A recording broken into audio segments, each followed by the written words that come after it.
गांधी ने एक magazine interview में कहा कि मोदी की ताकत उनकी इमेज है और राहुल गांधी ने 4 मई 2019 में एक मैगजीन इंटरव्यू में ये प्रण लिया कि मैं मोदी की इमेज पे प्रहार करता रहूंगा जब तक उस इमेज को छिन्न भिन्न ना कर दूं। गांधी खानदान की नरेंद्र मोदी को यह पहली धमकी नहीं थी। गांधी खानदान ने एड़ी चोटी का जोर आजमा लिया जब वो सत्ता में थे,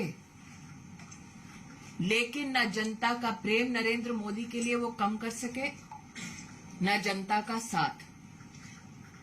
नरेंद्र मोदी ने स्वयं गांधी खानदान से कहा कि आप चाहे मेरा कितना भी अपमान कर ले, लेकिन राष्ट्र का अपमान ना करें। अपनी पॉलिटिकल बौखलाहट में, अपनी पॉलिटिकल फ्रस्ट्रेशन में राहुल गांधी का मोदी के प्रति विष देश के प्रति अपमान में परिवर्तित हो चुका है। इसका आपने एक प्रतिबिंबित क्षण राहुल गांधी के इंग्लैंड दौरे में देखा, लेकिन नरेंद्र मोदी का अपमान करते करते पूरे ओबीसी समुदाय का अपमान करना भी राहुल गांधी ने उचित समझा। क्या यह पहली बार है कि राहुल गांधी ने, गांधी खानदान ने दलित अथवा पिछड़े समुदाय का अपमान किया है? देश की मीडिया, देश की जनता इस बात की साक्षी है कि उन्होंने न सिर्फ ओबीसी समुदाय पर अभद्र टिप्पणी की है, बल्कि साथ ही जब राष्ट्र को पहली बार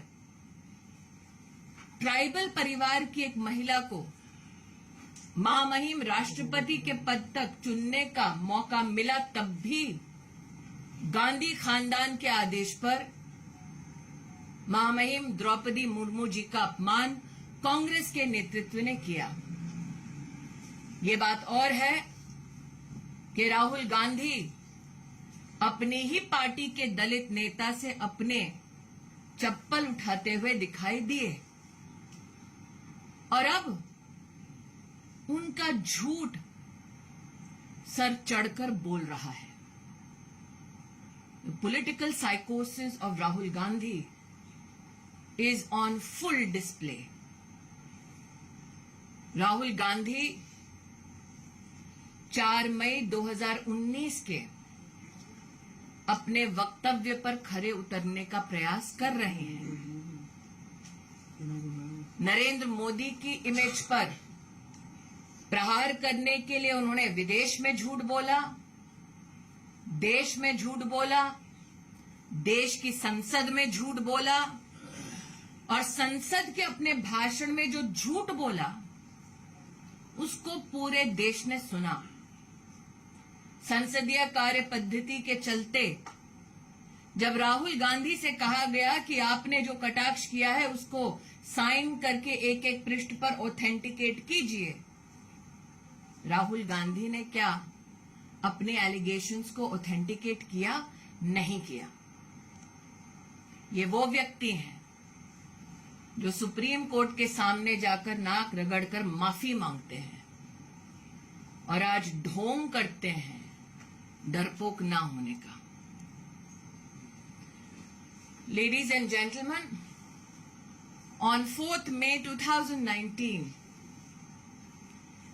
in an magazine interview, Rahul Gandhi in his own words claimed that Narendra Modi's greatest strength is his image. Rahul Gandhi has publicly claimed that he will attack Narendra Modi and rip his image apart. This is not the first time that someone from the Gandhi family threatened Narendra Modi.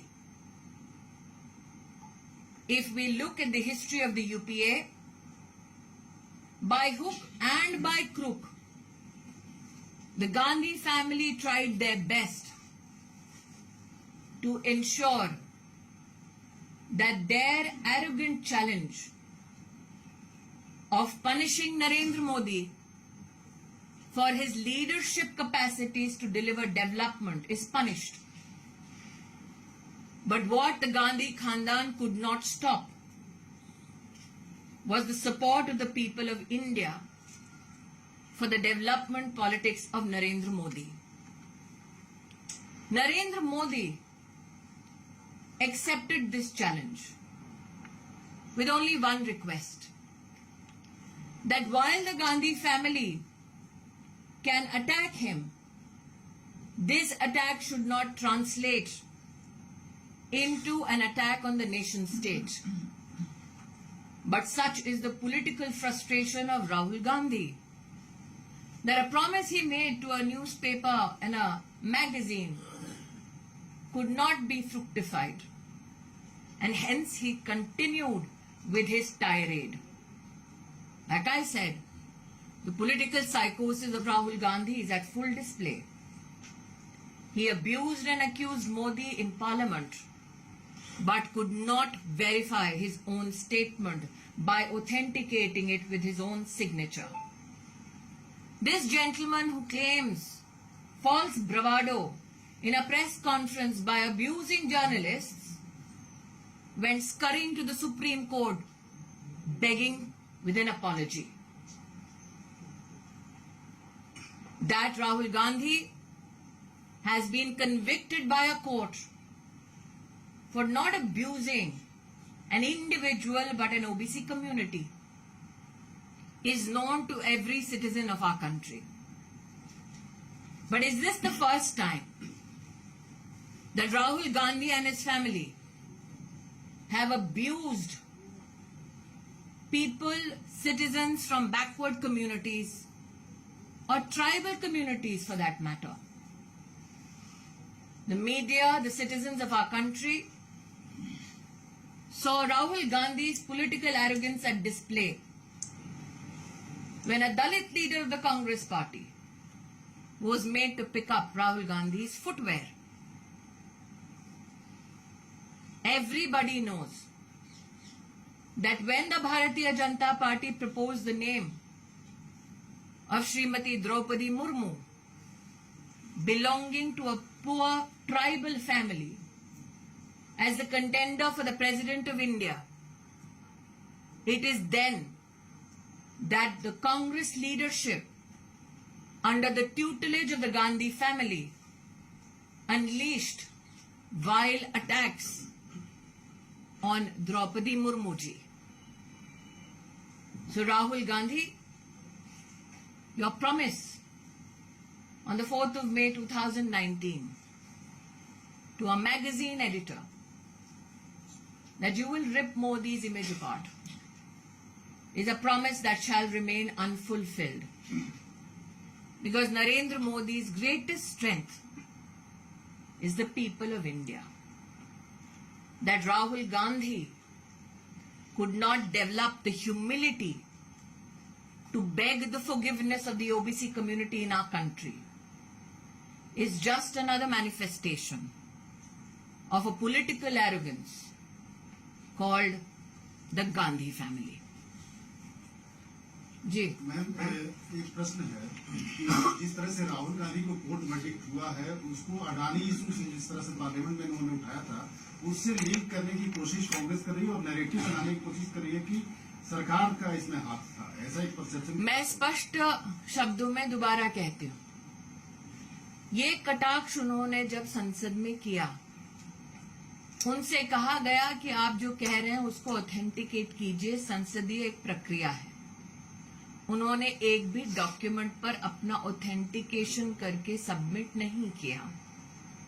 वो सरेआम झूठ हर दिन बोलते हैं। लेकिन मेरा प्रश्न है, और पहले भी एक इंटरव्यू में 5 प्रश्न रहे थे जिसका आज तक राहुल गांधी ने जवाब नहीं दिया।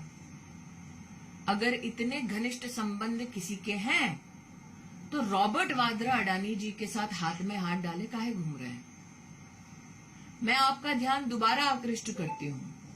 राहुल गांधी ने जो एक मैगजीन के इंटरव्यू में कहा कि उनके जीवन का एक ही लक्ष्य है, नरेंद्र मोदी की इमेज को तार तार करना। उनको ना लोकतंत्र से सरोकार है, ना कोर्ट की मैजेस्टी से सरोकार है, ना वो ओबीसी समुदाय के प्रति कोई सम्मान रखते हैं। उनका टारगेट सिर्फ मोदी है, मोदी का टारगेट सिर्फ देश का विकास है।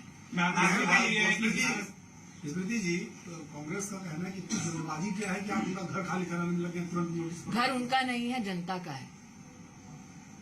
देखिए, कांग्रेस पार्टी इस बात की आदी हो चुकी है कि जैसे अमेठी में गरीब नागरिकों की जमीन हड़पा ली, वैसे ही आज देश की राजधानी में टैक्स पेयर का मकान हड़प लेंगे।